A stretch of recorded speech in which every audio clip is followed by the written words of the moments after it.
आज़ादी के बाद जब हम देखते हैं कि एक मल्टीलैटरल या एक ऐसा प्लेटफॉर्म क्रिएट करने की बात की गई जहाँ पे रिप्रेजेंटेशन जो है वो दुनिया के हर देश को दिया जाए, और हर देश का, चाहे वो कितना छोटा या कितना बड़ा है, हर किसी के पास अपना एक वोट होना चाहिए। इस तरह की एक संस्था जो है आज़ादी से, खैर हालांकि वो पहले ही उसकी नींव रखी गई, लेकिन भारत जो है उसका सदस्य बना और भारत का भी उन सारे एक वोट में से एक वोट भारत को भी मिला। लेकिन उसमें भी जनसंख्या के हिसाब से, साइज के हिसाब से और लोकतांत्रिक मूल्यों के हिसाब से यह देखा गया, अमेरिका ने ऑफर किया भारत को कि आप जो सिक्योरिटी काउंसिल है उसकी आप परमानेंट मेंबर आप जो है आप बनिए। और वहां पे नेहरू जी को हम देखते हैं कि नेहरू जी ने कहा कि नहीं नहीं नहीं, नहीं, हमसे तो बड़ा मुल्क जो है वो चाइना है, तो पहला हक तो चीन का बनता है। अमेरिका नहीं चाहता था, यूके नहीं चाहता था, फ्रांस नहीं चाहता था, सोवियत भी नहीं चाहते थे कि चाइना उसका मेंबर बने, लेकिन वो ये सारे भारत के ऊपर राजी थे और उनको कोई आपत्ति नहीं थी कि भारत उसका सदस्य बने, और सबने यूनानिमसली इनवाइट किया कि भाई आप आइए। क्या होता है जो आपने सब बताया वो सब लिखित में सबूत मौजूद है। आज भी कांग्रेस के नेता इसको सिवाय एक शशि थरूर को छोड़ के सब इसको नकारते हैं, तो कोई ऑफर ही नहीं किया गया था। प्राइम मिनिस्टर नेहरू के साथ प्रेसिडेंट आइजनहावर उसको ऑफर कर रहे हैं इंडिया को सीट की, नहीं आपको होना चाहिए। आप निकिता ख्रुश्चेव के साथ नेहरू की जो मिनट्स ऑफ मीटिंग्स हैं नेहरू के, आप उसको उठा के पढ़ लीजिए। उसमें ख्रुश्चेव पूछते हैं कि भारत को क्यों नहीं बनना चाहिए, और खुद एक विजय लक्ष्मी पंडित का पत्र है। अब दिलचस्प बात कि विजय लक्ष्मी पंडित अब मॉस्को में भारत की राजदूत रही, बीजिंग में जो गई वो तो मैंने बताया आपको। इसके बाद वो अमेरिका के अंदर भारत की राजदूत बना दी गई थी। तो वहां से वो पत्र लिखती हैं अपने भाई को। मतलब देखिए योग्यता, मतलब थोड़ा सा मजाक की बात कर लेता हूं, इतनी गंभीर बातें कर रहे हैं। जैसे हमारे यहाँ कोई बच्चा पैदा होता है ना, वो नर्सरी में जाता है ना, और लेकिन लगता है नेहरू और गांधी परिवार का जो बच्चा पैदा होता है सीधे यूनाइटेड नेशन में जाता है। विदेश नीति मतलब वहीं पे सीखता है और वहीं से पढ़ के सीधे वो राजदूत बनता है। तो खैर विजय लक्ष्मी पंडित उसके बाद अमेरिका भेज दी गई भारत की राजदूत बनाकर।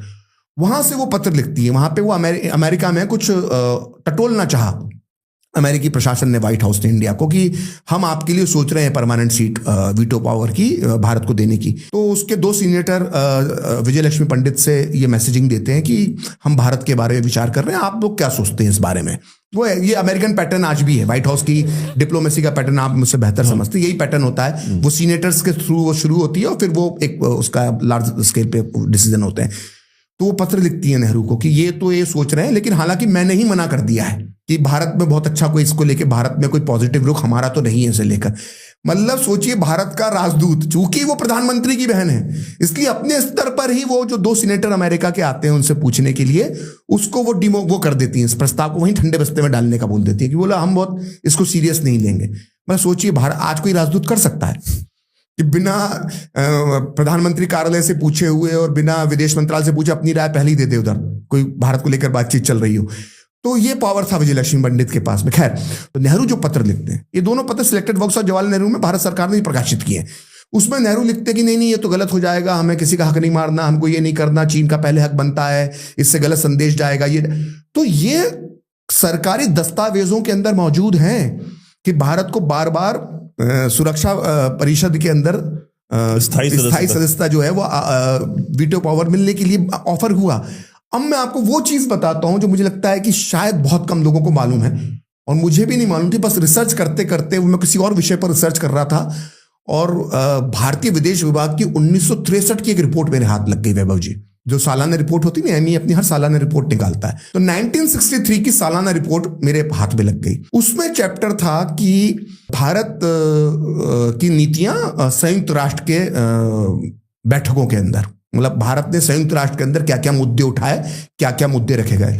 तो संयुक्त राष्ट्र की महासभा की जो आम बैठक जो होती है, जो अभी भी जनरल असेंबली जो होती है, उसमें भारत ने क्या क्या किया उसका भी एक रिपोर्ट तैयार थी। अब वहां पर भी विजय लक्ष्मी पंडित मौजूद थी।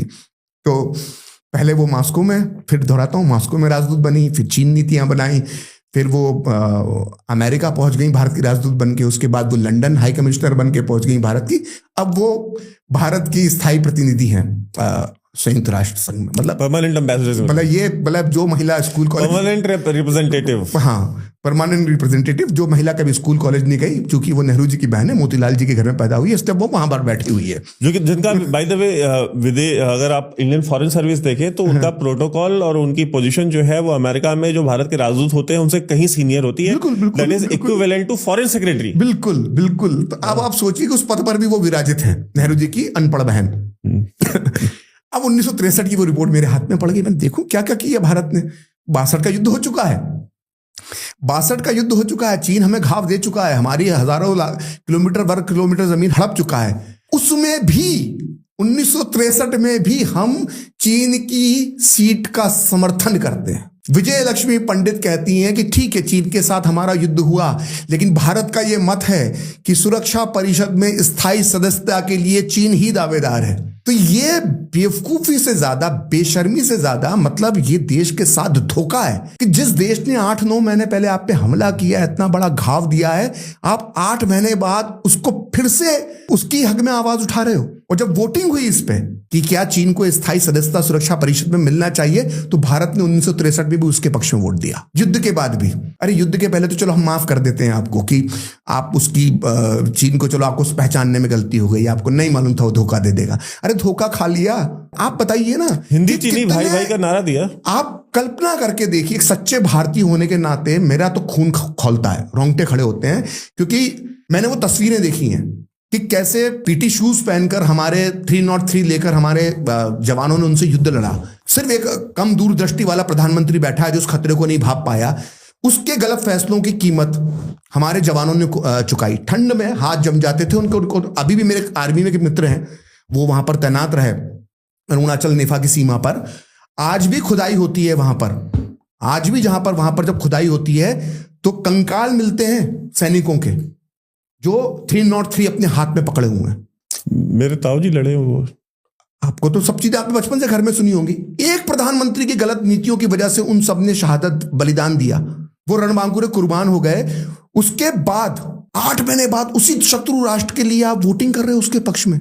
ये आपकी विदेश नीति। और फिर बोलते हो कि आप होते कौन, उनकी बुराई करने वाले। इसलिए होते हैं, वो हमारे देश के सैनिक वहां पे उन्होंने अपने रक्त का बलिदान दिया था, अपना बलिदान दिया था।